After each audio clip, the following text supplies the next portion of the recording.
আপনি ওনাকে 50,000 টাকা দিয়ে দেন। তবে ধরে নিতে পারেন যে কাজটা আপনারা পাচ্ছেন না। এরকম হাজার হাজার কোটি টাকার অফিসে এত ভিআইপি মর্যাদা পাচ্ছে, ঘটনা কি? আপনি ওর কথায় আমাকে চলে যেতে বলছেন? হ্যাঁ বলছি। আমি যাব না, আমি যাব না। কি হচ্ছে এখানে? তুমি না হাত ধরেছো কেন? জানো উনি কে? ও একটা বস্তিতে থাকে স্যার, ও একটা ফকির নেই, ও এখানে সাহায্য চাইতে এসেছে, তাই আমরা বের করে দিচ্ছি। এটা কি আপনার অফিস? আপনি ওকে জানেন? উনি কে?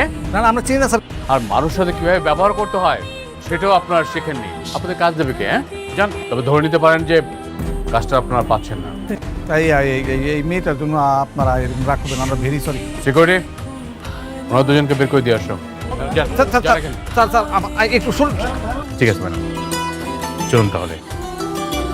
চলুন ম্যাডাম আসুন। এটা হচ্ছে আপনার অফিস। এই অফিসে বসে স্যার অফিস। এটা হচ্ছে আপনার বাবা, মানে আমার স্যারের ছবি। বসুন ম্যাডাম।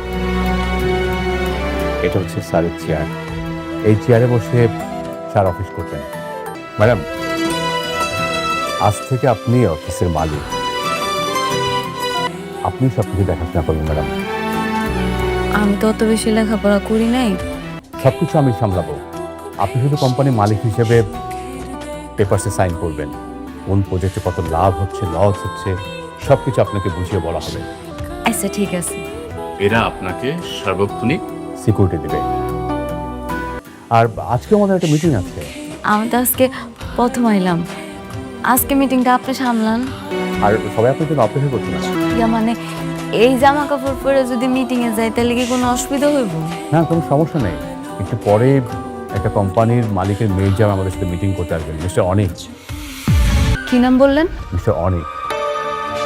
উনি আগে একটা কোম্পানির মালিক ছিলেন, এখন ওনার শ্বশুরের কোম্পানির দায়িত্বে আছেন। সম্প্রতি সময়ে উনি খুব ভালো ভালো কাজ করছেন। ঠিক আছে, তা উনি কি চলে আসছে? না ম্যাম, উনি এখন আসেননি, আমি খবর নিচ্ছি। আপনি কত দূর? এই তো কাছাকাছি চলে এসেছি। ঠিক আছে, তাড়াতাড়ি চলে আসুন। আপনাকে দিয়ে আমার ম্যাডাম মিটিং শুরু করতে চাচ্ছেন। ম্যাডাম? জি, তানজিম সরোয়ার স্যারের একমাত্র মেয়ে সালিমার সরোয়ার চৌধুরী, উনি আজকে এই মিটিংটি গাইড করবেন। ঠিক আছে। ইয়া মানে ম্যানেজার সাহেব, ম্যাডাম, আসলে অনিক সাহেব আমার আগের পরিচিত, বুঝতে পারছেন? উনি আসলে মিটিংটা আপনি করেন। আপনি যেহেতু কোনো মিটিং হবে না। আমার থাকাই লাগবো। অবশ্যই ম্যাডাম।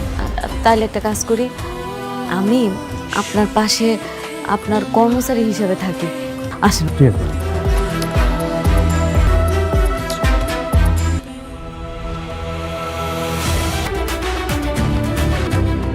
তুমি এখানে? বসুন অনিক সাহেব। তুমি এখানে কোনো কাজে এসেছো? হ, এই অফিসে তোমার কাজ? নতুন চাকরি নিয়েছো নাকি? সেটা জেনে আপনার কোনো লাভ নেই। গতকাল দেখেছিলাম একটা ব্যাংকে, সেই জন্যই কি ওনাকে ডেকেছেন? এটা আমাদের কোম্পানির পার্সোনাল বিষয়, এই বিষয়ে আপনাকে ভাবতে হবে না। আপনি হয়তো জেনে থাকবেন এই দেশে আমরা অনেকগুলো প্রজেক্ট যত্ন সহকারে কমপ্লিট করেছি। এখানে তার ডকুমেন্টসগুলো আছে।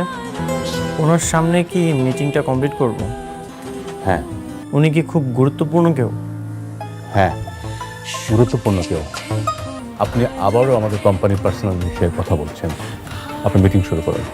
এরকম হাজার হাজার কোটি টাকার অফিসে এত ভিআইপি মর্যাদা পাচ্ছে, ঘটনা কি? অনিক সাহেব, হ্যাঁ, যেটা বলছিলাম, আপনি যদি খোঁজ খবর নিয়ে থাকেন তাহলে আমার কোম্পানি সম্পর্কে আপনি ধারণা পেয়ে যাবেন। আপনার কোম্পানি? আপনার কোম্পানি নাকি আপনার শ্বশুরের কোম্পানি? মানে? মানে হইল কোম্পানিটা আপনার শ্বশুরের। রমজান সাহেব, আপনাকে কোনো কিছু জিজ্ঞেস করলে আপনি বলতেছেন আপনার কোম্পানির পার্সোনাল বিষয়, কিন্তু উনি তো আমার পার্সোনাল বিষয় নিয়ে কথা বলছেন। প্লিজ ওনাকে এখান থেকে চলে যেতে বলেন। পার্সোনাল মানে? আমরা আপনাকে এত বড় একটা কাজ দিচ্ছি, আপনার কোম্পানির ব্যাকগ্রাউন্ড সম্পর্কে জানবো না? আপনি আমার কোম্পানির ব্যাকগ্রাউন্ড সম্পর্কে জানতেই পারেন, কিন্তু উনি কেন কথা বলবেন? অনিক সাহেব, আপনার সাথে মিটিং করবো না, আপনি আসতে পারেন। আমি তোমার চলে যেতে বলবো? আপনারা চলে যাইতে কোন? অনিক সাহেব, আপনি আসতে পারেন এখন। আপনি ওর কথায় আমাকে চলে যেতে বলছেন? হ্যাঁ বলছি, এই কাজটা আমরা আপনাকে দিতে পারছি না, আপনি আসতে পারেন।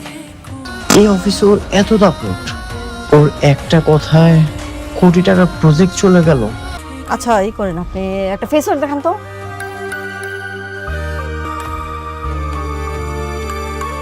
পারফেক্ট। পারফিউম দেখি একটা।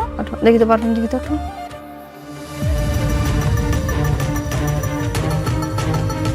না রে ভাই, আপনার দোকানের জিনিসপত্রের একটু দাম কেমন বেশি বেশি। আচ্ছা ঠিক আছে, পছন্দ হইতেছে না তো আমরা আসি। হ্যাঁ, প্রোডাক্ট হেরা দিয়ে আপনি দাঁড়ায় না ভাই দাঁড়ান। আপনাদের দেখলে চোর মরে হয় না, কিন্তু আপনারা আমার দোকান থেকে চার পিস মাল চুরি করে লইছেন। খবরদার। সুন্দর হবে কথা সেই ব্যাগটা দে। এই, খবরদার, ব্যাগ ছাড়, ব্যাগ ছাড়। দাঁড়ান দাঁড়ান, কি করতেছেন এসব? আরে বৌমা, আমগর বাঁচাও। আপনি ওনার ব্যাগ নিয়ে এমন টানাটানি করতেছেন কেন?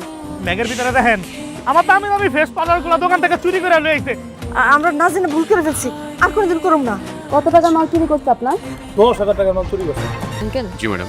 আপনি ওনাকে 50,000 টাকা দিয়ে দেন। মাত্র 5,000 টাকার জন্য তুমি 50,000 টাকা দিয়ে দিবা? কেন দিতেছে বুঝতেছেন না? পরবর্তীতে আর চুরি করেন না। সি সি সি সি সি নারাই দে এত রানি সিনেন না করতে পারে, চুরি করে দেন। হ্যাঁ আঙ্কেল, জি ম্যাডাম, চল। অনেক আমি ভাবতেই পারছি না তুমি রিজেক্ট হয়ে এসেছো। বাবা, আমাকে রিজেক্ট করানো হয়েছে। কে করিয়েছে? মেঘলা। ওটা আবার কে? মেঘলা হচ্ছে ওর প্রথম স্ত্রী। একটা বস্তির মেয়ে আমাদেরকে রিজেক্ট করে দিল। বাবা, আমিও সেটাই ভাব, যে ফ্যামিলি দিন আনে দিন খায় সে এটা কিভাবে করবে? আমাদেরকে জানতে হবে কেন আমরা রিজেক্ট হলাম, আর সেটা আমরা মেনে নেব। আমি চাই না ওর প্রথম স্ত্রীর সঙ্গে বারবার দেখা করব। আর মা, বুঝতে পারছিস না কেন? অনেক তো সেখানে সংসার করতে যাবে না ওই মেয়ের সাথে। আমারও জানা দরকার এর পিছনে কার হাত আছে। আমি এই হাত উপড়ে ফেলব, আর এই টেন্ডার আমি আমার করেই ছাড়ব। ওর মতো একটা ফকির কিভাবে ওই জায়গায় গেল সেটা বের করা কি খুব কঠিন কাজ আব্বা জান? কঠিন তো না আঙ্কেল, অনেকে ওই অফিসে গিয়েছিল কাজের জন্য, কিন্তু তাদেরকেও নাকি রিজেক্ট করা হয়েছে। হঠাৎ করে অনেকের বউ এত পাওয়ার পেল কোথায়? মেঘলা, মেঘলা, তুমি কেন আমার ক্ষতি করেছো? আমি তো কিছু করি নাই, তোমার ব্যবহারের কারণে বাতিল হয়েছে। তুমি এই সব কিছু করিয়েছো, আর কেন করেছো, কিভাবে করিয়েছো সেটা আমি খুব ভালো মতোই জানি। কি করছি আমি? আমার খুব স্পষ্টভাবে মনে আছে তুমি নাইট ক্লাবে গিয়েছিলে, আর সেখানে যে কোনো একটা লোককে তুমি হাত করেছো। আমার কোম্পানির টেন্ডার তো তুমি রিজেক্ট করিয়েছো।